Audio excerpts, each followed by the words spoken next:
Bueno, entonces recuerdo esa época, una situación difícil y en una transición de gobierno. En los 2000 nos toca, creo, la peor época. Si en los 80 era el gobierno, en los 90 el narcotráfico, en los 2000 era el narcogobierno.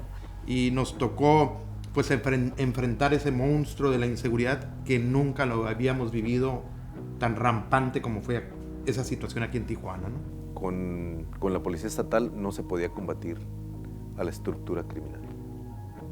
Era prácticamente imposible, porque la estructura criminal de los Arellano y de los Chapos aquí tenían una coraza, se cubrían, se protegían con la propia policía municipal. De 2007 al 2010, aproximadamente enero, febrero del 2010, vivimos una época muy, muy negra, de mucha sangre, de muchas amenazas, de muchos atentados. Nos levantábamos y había 12 muertos en una calle y había policías que le abrían el camino a los criminales, que protegían a los criminales. Nosotros insistimos mucho que Eugenio Elordi nos recibiera y él decía cuál era la agenda, porque nosotros representábamos al sector empresarial. Y decía, yo con ustedes voy a tratar una agenda empresarial. Nosotros le decíamos, sí, pero tenemos que tratar el tema de la seguridad pública porque afecta a los empresarios. Total que eventualmente nos recibió. Algún día te platicaré con qué cara y con qué ánimo nos recibió el señor, pero con una enorme soberbia nos dice, el problema de la seguridad pública no es un problema de los empresarios, nos dijo. Y le dijimos, señor gobernador, tiene usted toda la razón. No es un problema de los empresarios, es un problema de toda la sociedad. Tijuana era una ciudad tal vez comparada con Irak, Bagdad, ¿no? Algo así.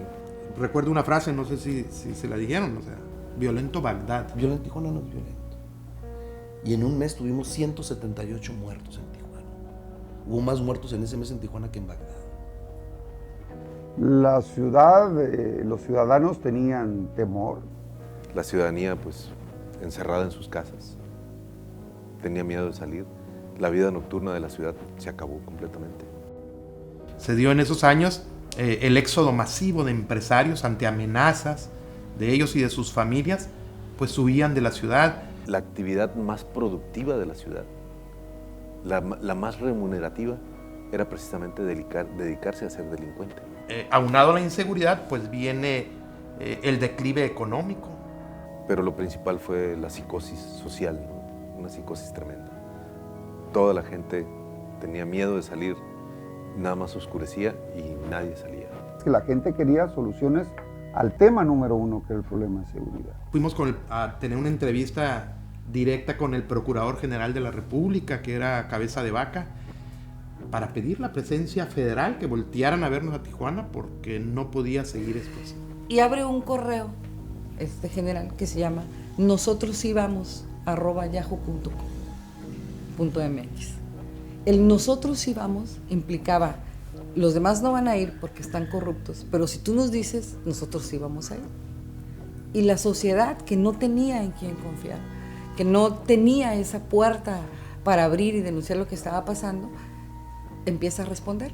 A mí me toca ver la primera semana de Nosotros Íbamos, así, eran 7,000, el general las imprimió, pues que eran correos electrónicos, eran así, entre 4, 5, 6, 7,000 denuncias ciudadanas.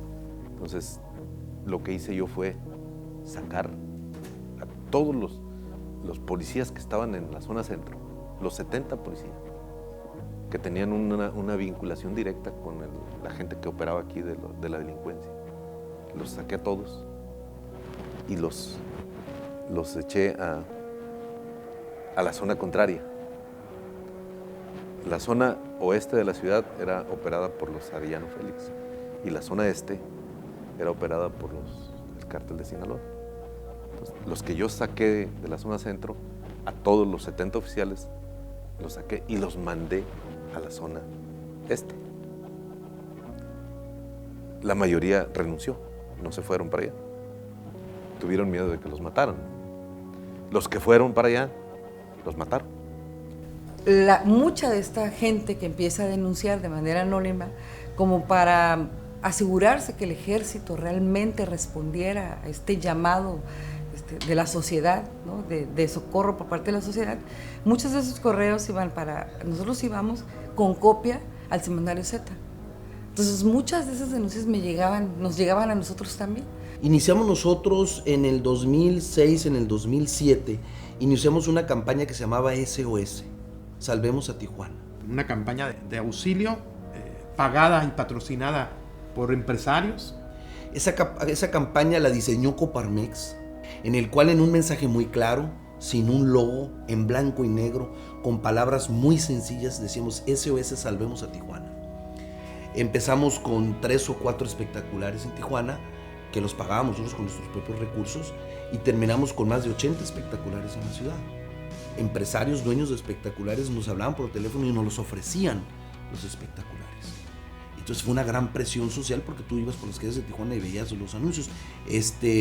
Tuvo una repercusión, apareció en el periódico Reforma, uno de los periódicos más importantes y más influyentes del país, apareció en primera plana. SOS, la iniciativa privada de Tijuana, reclama. Sí, fueron puros aguerridos de la Coparmex. Eran los que llevaban la voz cantante. Entramos en un círculo virtuoso muy interesante porque no solamente reaccionó el sector privado, reaccionó el sector social, que es lo más importante. Entonces había muchos esquemas de colaboración entre medios, sociedad y autoridades responsables o comprometidas para combatir a todas estas personas. Así fue. Nos toca un gobernador como Osuna Millán, un general como Sergio Aponte. Aquí en Seguridad Pública en Tijuana estaba el teniente Leizaola, había otros en los otros municipios, y ante la emergencia por la que estábamos, el nivel tan alto de violencia que estábamos viviendo, los obliga a coordinarse. Reunimos a los 5 presidentes municipales y formamos un solo acuerdo, con la colaboración del Ejército, de la Marina, de todas las instituciones, y empezó a funcionar. Cuando la población empieza a creer, a confiar en sus autoridades, inmediatamente cambia la situación, pero radicalmente. Sí, el evento de Tijuana Innovadora fue un evento muy bonito, también generado por un grupo de personas que nos comprometimos en ayudar a buscar la forma de cómo cambiar la imagen de Tijuana. Entramos con las 110 patrullas, con los 360 oficiales, equipados, ya adiestrados, y empezamos a tener enfrentamientos en la zona centro. Y empezamos a empujar. Participaron muchísimas gente, cerca de 800 voluntarios, y lo que hicimos es esencialmente enseñar al mundo algo que podríamos resaltar de Tijuana, y Tijuana se ha distinguido por muchísimos años por innovar. Es decir, saben que Tijuana tiene mucho que ofrecer, Tijuana tiene gente muy buena, hay que aprovechar lo que existe en Tijuana, dar la otra versión de lo que realmente somos, y eso nos generó pues muchos frutos. Yo recibí muchísimas llamadas de diferentes partes del mundo que estaban viendo lo que estaba saliendo positivo de Tijuana, y que pues, obviamente nos dio muchísimo gusto y mucho orgullo. No se me va a olvidar nunca el momento en que estábamos en la inauguración y se mencionan a las personas que están en el presidio y el aplauso que le dan al general Duarte, ¿verdad? Espontáneo.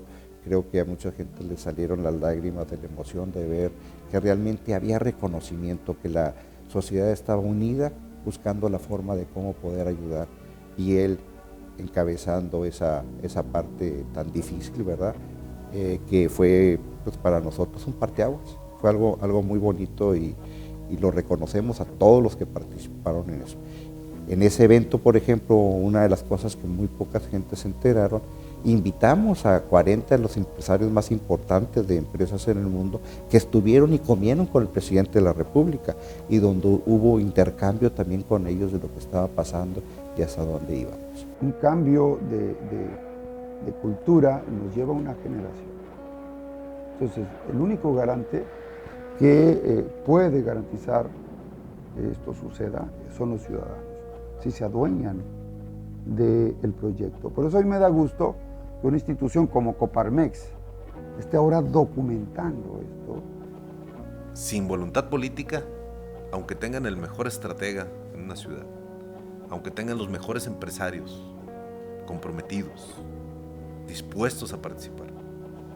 Si no hay voluntad política, nada va a funcionar.